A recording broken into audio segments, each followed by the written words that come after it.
মাঝে মধ্যেই এই ছাদ থেকে এই সিমেন্টের চটা ধসে পড়ে, গায়ের উপর পড়ে। আমরা খুব ঝুঁকির মধ্যে থাকি। অফিস সহ ব্যারাক ভবন যেটা, সেটা আরও বেশি ঝুঁকিপূর্ণ। তো আপনারা দেখতেই পাচ্ছেন এটা অতি পুরাতন বিল্ডিং এবং অনেক জায়গায় প্লাস্টার খসে পড়ছে। তো এটা বিল্ডিংটা এখন যে অবস্থায় আছে এটা খুবই ঝুঁকিপূর্ণ অবস্থা দেখে আমরা আমাদের কাজকর্ম চালিয়ে যাচ্ছি।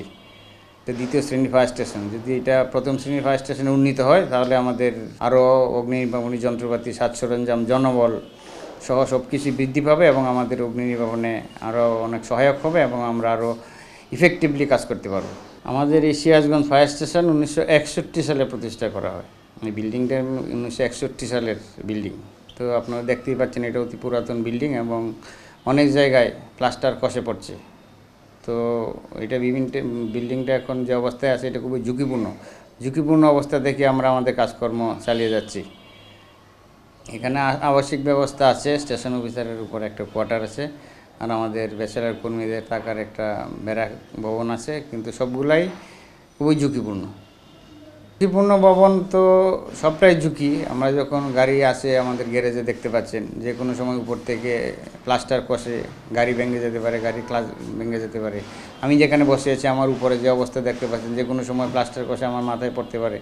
এইটা আমাদের স্টেশন, এটা যদি ঝুঁকিপূর্ণ যেহেতু, এই জন্যে আমরা চিঠি লিখেছি। একটা গণপূর্ত থেকে একটা উচ্চ পর্যায়ে কমিটি গঠন করে দেওয়া হয়েছে, গণপূর্ত এবং আমাদের সমন্বয়ে।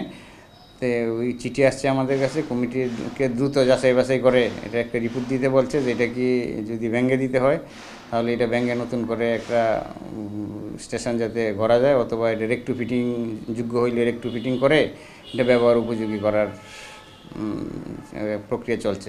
আমাদের এই ফায়ার সার্ভিস স্টেশনটা অনেক আগে প্রতিষ্ঠিত হয়েছে এবং প্রতিষ্ঠাকালীন সময়ে যে ভবন নির্মাণ করা হয়েছে সেই ভবনে আজও পর্যন্ত বিদ্যমান, এবং ওই ভবনে বিভিন্ন জায়গায় ফাটল ধরে গেছে এবং দেখা গেছে ছাদের কিছু অংশ রড বেরিয়ে গেছে। মাঝে মধ্যেই এই ছাদ থেকে এই সিমেন্টের চটা ধসে পড়ে, গায়ের উপর পড়ে। আমরা খুব ঝুঁকির মধ্যে থাকি। অফিস সহ ব্যারাক ভবন যেটা, সেটা আরও বেশি ঝুঁকিপূর্ণ। আমাদের লোকজন অত্যন্ত ঝুঁকিপূর্ণ অবস্থায় এখানে থাকতে হয়।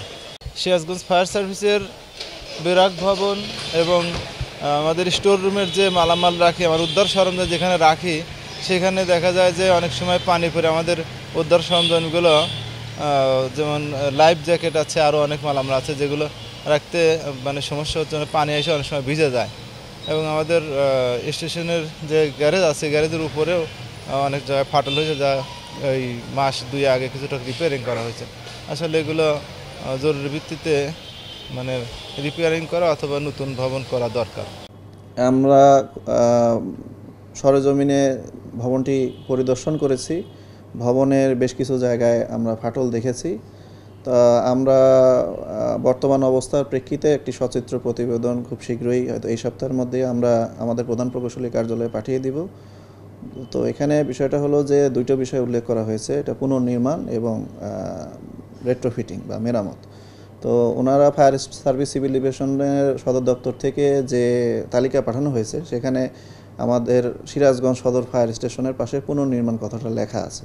তবে আপাতদৃষ্টিতে আমি সরেজমিন পরিদর্শনে যেটা দেখেছি, এটা হয়তো প্রপার ডিজাইন করে যদি রেট্রোফিটিং করা হয় এবং একটু বড়সড় মেরামত করা হয় তাহলে ভবনটি আরও বেশ কয়েক বছর এটা হয়তো সার্ভিসে রাখা যাবে। তবে এখানে একটি প্রশ্ন থেকে যায়, যেহেতু সিরাজগঞ্জ এই অঞ্চলে একটি বড় জেলা, 9টি উপজেলা সম্বলিত একটি জেলা, তো এখানে যে 1961 সালে যে ফায়ার স্টেশনটা নির্মিত হয়েছে, তো এইটা এ ক্যাটাগরির ফায়ার স্টেশন হওয়া উচিত হলেও বর্তমানে যে সুযোগ সুবিধা বা যে জায়গা আছে সেই হিসাবে এ ক্যাটাগরির আওতায় পড়ে না। তো সেই হিসাবে যদি এটা পুনর্নির্মাণ করা হয় তাহলে হয়তো নতুন করে এ ক্যাটাগরির ফায়ার স্টেশন হিসাবে এটাকে প্রতিষ্ঠিত করা যাবে। তো আমরা প্রতিবেদন তৈরি কার্যক্রম চলমান আছে, আমরা এই সপ্তাহের মধ্যেই প্রতিবেদন আমাদের প্রধান প্রকৌশলী দপ্তরে পাঠিয়ে দেব।